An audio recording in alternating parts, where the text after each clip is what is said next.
As Australia's arts sector seeks financial support to stay afloat following the coronavirus pandemic, there are calls for diversity to be a top priority in rebuilding the industry. Advocates say funding and grants should be equity tested to ensure better cultural representation in the entertainment business. Uyghur musician Shorat Tursun uses song to tell the story of his people. More than 1 million Uyghurs are believed to be detained in internment camps in China. Music is his way of drawing attention to their plight. Important to show the Uyghur culture to the world. He's a regular act on the Sydney Sacred Music Festival lineup. The festival, creates these opportunities where these artists do get a chance, do get a paid opportunity to be showcased to a wider audience, to mainstream audiences. This year's festival has been cancelled, leading to a loss of almost $50,000 in funding. Like many, it's trying to stay afloat through virtual concerts and fundraisers. This week, the federal government announced a $250 million support package for the arts industry.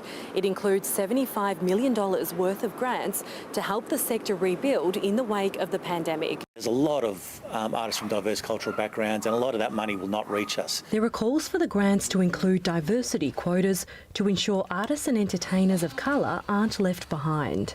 Culturally diverse artists or artists of colour are already significantly underrepresented. There's a really amazing opportunity to rebuild a sector that actually embeds equity and inclusion, and that represents the true breadth of diversity of Australia.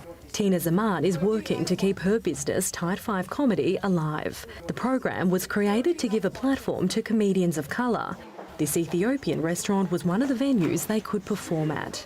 Tonight, Tina and other creatives are producing a podcast, though it doesn't pay the bills. So my income is completely obliterated because I don't have any tickets selling now.